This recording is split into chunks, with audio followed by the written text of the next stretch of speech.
Story 1. The light outside my window. It started a week after I moved into the basement flat. The kind with those half windows that peek just above the sidewalk, where you mostly see ankles and dog paws. It was cheap, tucked behind a pharmacy in a small Norwegian town. Quiet. Remote. Perfect, I thought, for healing.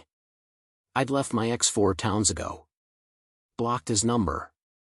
Changed mine. Deleted all traces of him online. But you know how it is, there are a million ways for people like him to crawl back into your life. Still, I felt safe, until the light started showing up. It was small. Circular. Like someone holding a flashlight directly against the window glass. Always at the same time, 2:17 a.m. Never earlier. Never later. The first night I assumed it was a delivery guy or drunk pedestrian. The second, maybe a kid playing. But by the fourth night, when I waited up for it and saw no one, just the light, hovering inches from the glass, I started to feel that cold bloom of dread under the skin. I didn't open the curtain. I never opened the curtain. Not after the 5th night, when the light moved. Not side to side. Not up or down. It rotated, slow, deliberate, like whoever was holding it wanted me to know they were still out there. Watching. Enjoying the silence between us. I recorded it on my phone. Tried to call the police, but I stopped myself. What would I say? Someone might be outside. I don't know who. I don't know why. I just feel it. The next morning, I found a small pile of pebbles on my windowsill. Smooth, black river stones. Arranged in a perfect spiral. I didn't sleep that night. I just watched the light. Staring through the thin curtain. I never saw a face. Just the glow, steady and quiet like a breath held too long. And in the dark behind it, a shape. I kept the curtain closed. Even during the day, when the sun filtered through like dust and tea. I told myself it was for insulation, to keep the cold out. But I knew why. That window had changed. It didn't feel like glass anymore, more like a thin membrane, waiting to tear. On the 7th night, the light didn't come. That should have calmed me. Instead, it felt worse. Like holding your breath too long and waiting for something to happen. The absence was louder than the presence had ever been. I started listening. Not just watching, listening. The flat had its own sounds. The tick of the heater, the fridge motor clicking on, the neighbor's footsteps above. But now there was another sound. Something faint. Almost rhythmic. At first I thought it was plumbing. Pipes. Or a neighbor's old radio through the walls. But it was always between 2 and 3 a.m. Low. Uneven. Like someone, murmuring. Too soft to make out. Too constant to be nothing. I leaned close to the floor one night, stupid, I know, and held my breath. Just to be sure. It wasn't words. Not exactly. More like syllables stitched together. A hum, almost. Familiar, somehow. Like the way someone talks in their sleep when they're dreaming about you. I moved the rug. Pressed my ear directly to the cold laminate. The voice got clearer. It said my name. Only once. No drama. No scream. Just my name, as if testing it out. As if remembering how it felt in a mouth. I froze there, cheek to the floor, afraid that if I moved, the voice would stop, or worse, reply. I stayed up until morning. When I finally slept, it was with the lights on and a chair wedged under the door handle. I told a friend in passing. Just enough to feel normal. She laughed. Said, "That's what you get for living underground." I smiled. Pretended I agreed. But I started noticing something else. The stones on the sill? They'd changed position. Just slightly. Enough to make me wonder if they were ever really mine to begin with. I stopped trying to explain it, even to myself. By the 2nd week, I adjusted to the odd rituals. The curtain stayed drawn. The heater clicked in its usual rhythm. I didn't check the window anymore. Didn't press my ear to the floor. I just coexisted with it. That was easier. On Thursday, I came home from the grocery store and noticed the door was unlocked. I knew I'd locked it. I always did, twice. But nothing looked touched. Nothing stolen. The food in the fridge, the dishes in the sink, even the crooked photo on the bookshelf, all untouched. Only one thing had changed. The stones. Still on the sill. Still smooth. But the spiral was gone. In its place, a straight line. 7 stones, side by side. Aligned perfectly toward the window. I stood there for a while. Then drew the curtain open for the first time in days. Outside, snow was falling in that strange, soft way, like it's not landing, just settling into stillness. The street was empty. No footprints. No cars. No light. But I could see the outline of something faint. A circle on the glass. The mark a warm hand leaves on a cold surface. Not fresh. Just barely there. That night, I left the lights on again. Slept on the couch. Around 3 a.m., the intercom buzzed once. Not loud. Just a pulse. Then silence. I waited. 10 minutes later, it buzzed again. I didn't answer. I just sat there, blanket around my shoulders, watching the hallway light flicker under the doorframe. The walls didn't move. Nothing breathed. But I had the sense, that particular kind of knowing, that something was standing on the other side. Not knocking. Not speaking. Just waiting. The buzzer never rang again after that night. But now, when I wake up, I find things slightly wrong. My keys left in the freezer. The mirror turned to face the wall. A single river stone placed on the pillow beside me. I've started sleeping with music on. Something with voices. It helps drown out whatever hums from beneath the floor. And most nights, I still dream of him. But he never says anything. He just stares. And somehow, he's closer every time. Story 2. Her location was still on. I didn't mean to check her location. It was just, still there. Shared with me. From back when things were fine. I hadn't noticed it until a couple weeks after the breakup, buried under old texts and shared playlists. The kind of digital clutter you ignore because it stings too much to delete. She hadn't removed me. That's what got me. We'd ended on bad terms. Not dramatic, just cold. She stopped replying. Said she needed time, space, all the usual soft exits. I moved out and let her be.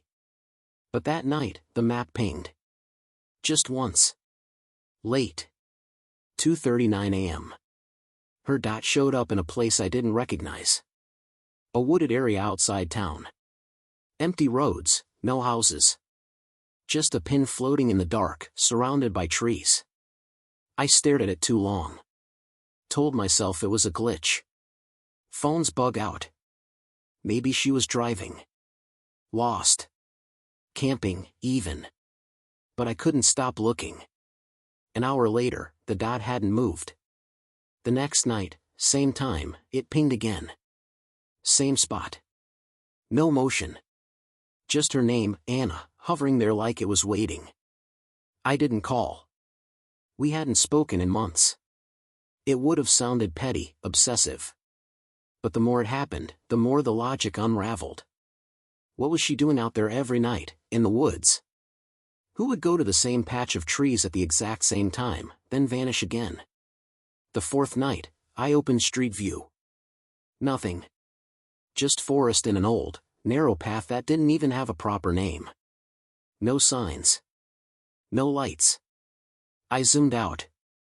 Farther. Then checked older texts. And that's when it hit me.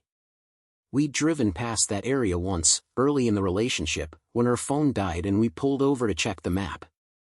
I joked that we should camp there sometime. She just looked at the woods and said, "No." It feels like something's waiting in there. That was a year ago. And now, somehow, her phone kept showing up in that same stretch of black trees, at 2:39 a.m., sharp, every night. The dot never moved. It just stayed. Like someone, or something, was holding it still. I started leaving my phone face down at night. Didn't help. Even without seeing the notification, I knew when it hit. Same time. Always. Like my body had synced to it. I'd wake just before 2:39, heart already tapping in my chest like it was ahead of me. But that wasn't the worst part. The worst part was the sound. It started soft, too soft to be certain. Like wind against the glass or a tree branch shifting. But I lived on the 3rd floor. No trees that high. No balconies. Just a window overlooking the alley behind the building. The first time I really heard it, I sat up in bed and listened hard. Still. Nothing. Then, tap. Not forceful. Not threatening. Just deliberate. Like someone gently testing the window with a single finger. I didn't check. I couldn't. My mind filled in the rest. I pictured her, Anna, standing there in the dark, phone in hand, eyes wide and unblinking. But the rational part of me knew that couldn't be true. She wouldn't do that. Would she? The next day, I tried to remove the shared location. I figured it was something on my end. A glitch, maybe. But when I tapped her name, nothing happened. No option to stop sharing. No settings. Just a frozen icon, her name and that same unchanging in the trees. I screenshotted it. Send it to her. No reply. Not even a delivered receipt. That's when I tried calling. It rang once, then stopped. Straight to voicemail. I didn't leave a message. I just stared at the call log. Then at the time. 2:38 a.m. The knock came again. This time softer. 3 times. Evenly spaced. I thought about looking, really thought about it, but I didn't move. Instead, I whispered, Anna. And something on the other side whispered back. Not her voice. Not anything human, really. Just a breath, pressed into glass. I stayed still for hours, waiting for light. When morning came, I opened the window. Outside, on the sill, sat her old phone. Screen cracked. Battery dead. The wallpaper was still us. I didn't turn the phone on. I don't even know why I brought it inside. I just couldn't leave it there. Something about seeing it, real, cracked, dirty like it had been buried, made all of this feel less like a dream. I placed it on the kitchen table, screen down. I tried not to look at it. That day, I called her sister. We'd never been close. She answered quickly, clipped voice. I asked if she'd spoken to Anna. There was a pause, not long, but too quiet. She said, You didn't know? I asked, No what? She said Anna had been missing for over a month. A hiker found her car near that forest trail, the one I kept seeing on the map. Empty. No footprints. Doors locked. No sign of her since. I didn't ask any more questions. After that call, I stopped sleeping. I'd lie on the couch, phone off, curtains drawn, the dead one still sitting silent on the table like it was waiting to be remembered. Then, 3 nights ago, the map changed. The dot, her location, moved. Not far. Just a few meters. But it shifted. Into the woods. I watched it crawl forward, a tiny, trembling step. Then it stopped. Stayed there for exactly 1 hour. Then moved again. Deeper. It kept doing that each night. Always at 2:39. Always toward the center of the forest. Like something was dragging her signal along. Slowly.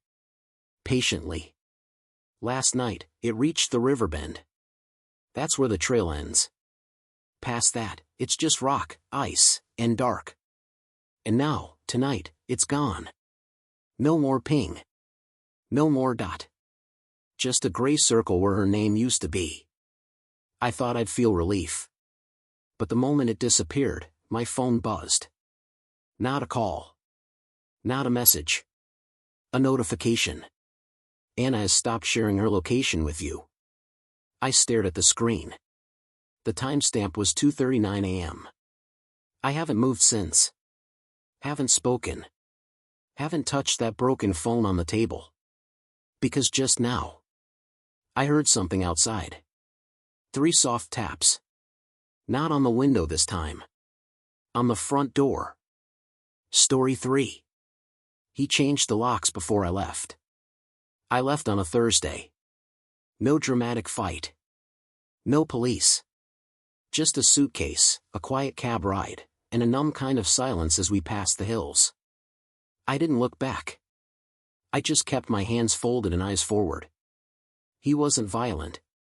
Not really. Just precise.